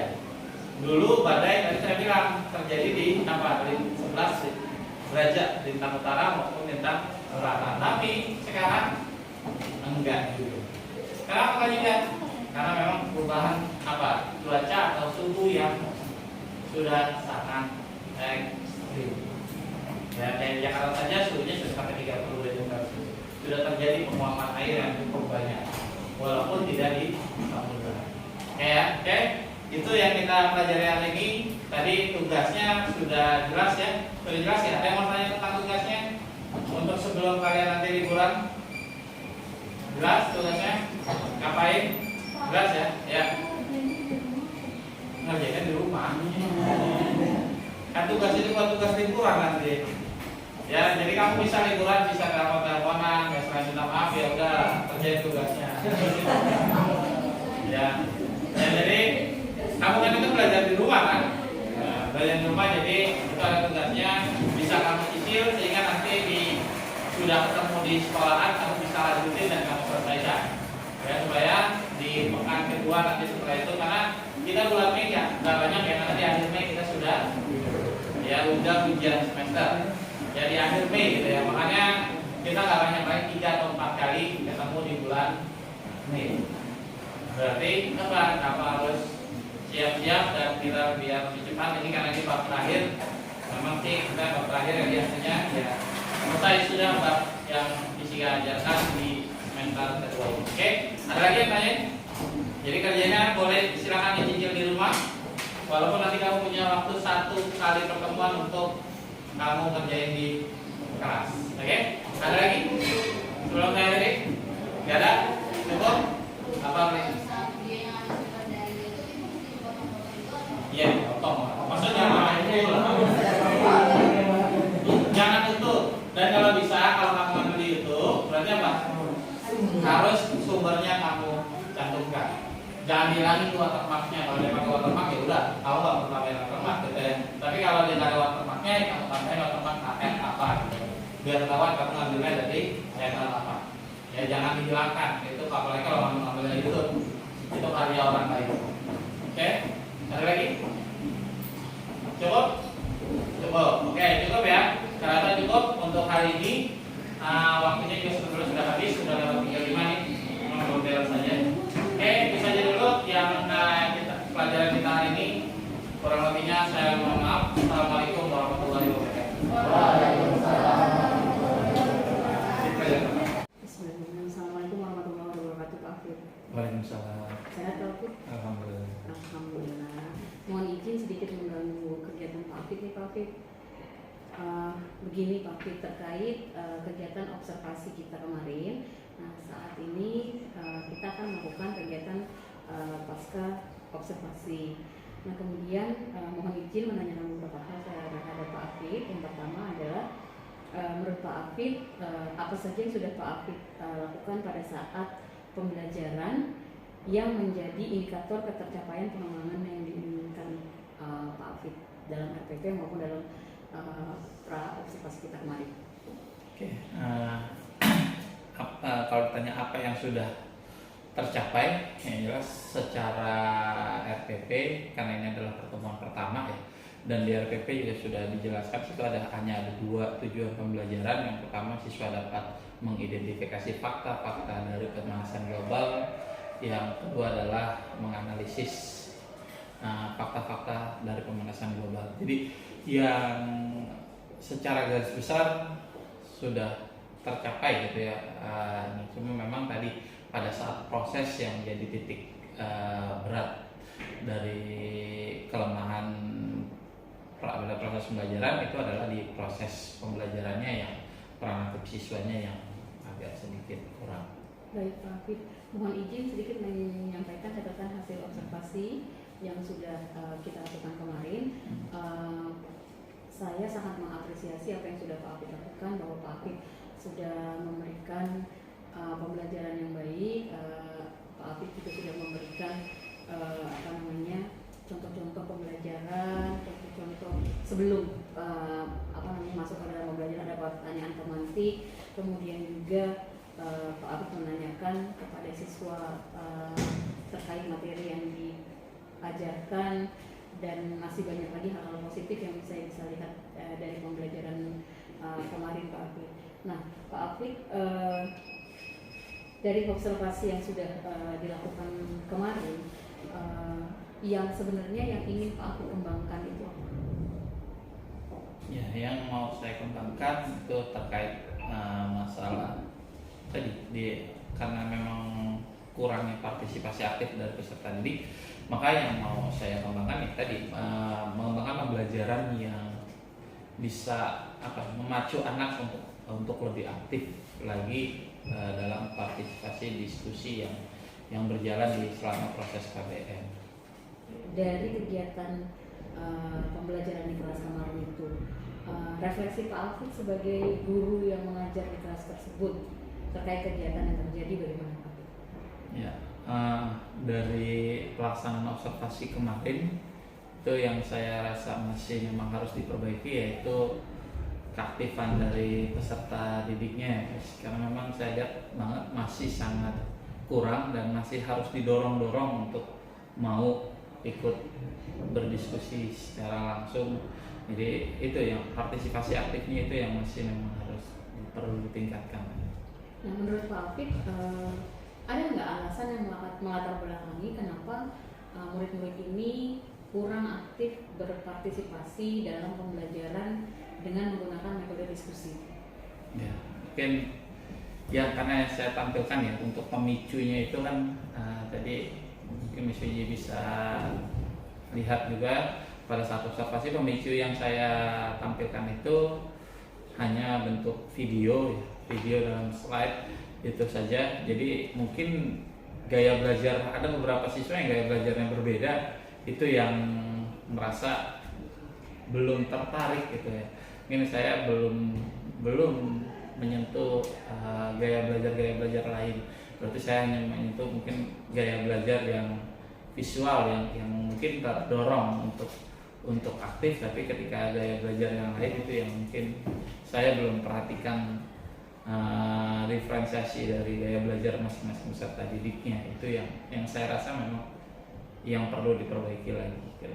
Menurut Pak Afid, dari permasalahan yang terjadi bahwa siswa-siswi atau murid Pak Afid ketika pembelajaran kurang berpartisipasi aktif dalam pembelajaran tersebut, menurut Pak Afid nih, ada nggak sih strategi yang bisa Pak Afid terapkan sehingga siswa-siswa tadi itu akan nantinya berpartisipasi aktif di kelas, terutama ketika Pak Afid menggunakan metode diskusi?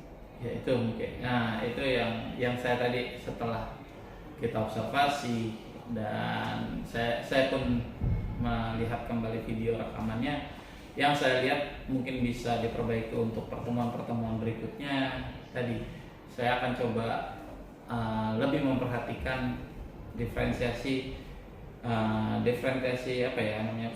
konten dari pembelajaran yang saya mau tampilkan gitu. Tadi bukan hanya sekedar video, mungkin lebih kepada yang psikomotek nanti akan saya coba dengan yang lain gitu. Artinya dengan variasi pemicu yang lebih banyak sehingga bisa peran serta aktif dari setiap peserta didik yang bisa lebih baik gitu ya. Itu yang mungkin akan saya coba lebih tingkatkan lagi, yaitu pemicu dari untuk diskusi itu yang akan saya harus tingkatkan. Selain dari memberikan pembelajaran berdiferensiasi, Pak Afid berarti akan mengadakan asesmen diagnostik ya untuk mengetahui gaya belajar siswa bagaimana, sehingga kalau tadi Pak Afid menyebut diferensiasi konten, Pak Afid akan mencoba memberikan materi sesuai dengan gaya belajar siswa-siswi. Nah, Pak Afid selain memberikan pembelajaran berdiferensiasi, ada nggak cara lain yang menurut Pak Afid akan mendorong anak untuk lebih aktif dalam pembelajaran?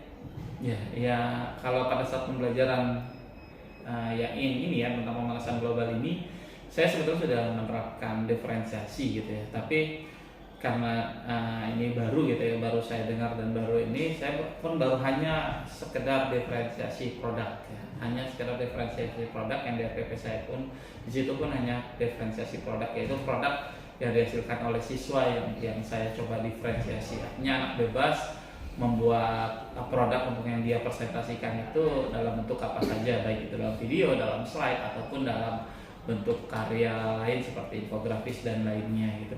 Nah itu jadi belum tadi yang diferensiasi seperti diferensiasi konten dan proses itu yang memang perlu saya belajar lebih untuk bisa menerapkannya di kelas. Satu hal lagi Pak Alfit, menurut Pak Alfit, perlu nggak mengadakan kolaborasi dengan guru lain atau dengan orang tua murid supaya akhirnya Pak Alfit tahu alasan sebenarnya dari siswa ini yang kenapa kurang aktif, dan mungkin saja dengan guru lain siswa-siswa ini aktif tapi di Pak Alfit kurang aktif. Menurut Pak Alfit perlu nggak sih adanya kolaborasi dengan pihak-pihak lain untuk memajukan keaktifan siswa ini? Ya, kalau menurut saya kolaborasi dengan pihak lain itu memang sangat diperlukan, terlebih lagi kalau dengan kolaborasi dengan mata pelajaran yang serumpun gitu, misalnya ketika kita fisika ya lebih baiknya dengan fisika, tapi bukan hanya dengan fisika tapi dengan IPA ya, karena ini kan materi pemanasan global terkait bukan hanya pelajaran fisika saja, karena ini kalau di kelas 10 materi fisika pemanasan global itu kan satu bagian dari IPA gitu. Jadi mungkin kita harus diskusi dengan guru serumpun IPA, biologi, fisika dan kimia untuk bagaimana sih menciptakan pembelajaran yang menarik buat siswa yang nantinya bisa meningkatkan tadi, mengurangi kelemahan yang muncul pada saat di proses pembelajaran. Baik Pak Alfit. Jadi menurut Pak Alfit untuk Pak Alfit sudah mengetahui bahwa kekurangan ketika pembelajaran fisika dengan materi pemanasan global yang Pak Alfit dengan metode diskusi adalah kurang partisipasi aktif dari siswa, dan Pak Alfit juga sudah memberikan strategi penanganan terhadap permasalahan tersebut. Yang pertama adalah Pak Alfit akan mencoba melakukan pembelajaran berdiferensiasi. Pak Alfit akan mencoba melakukan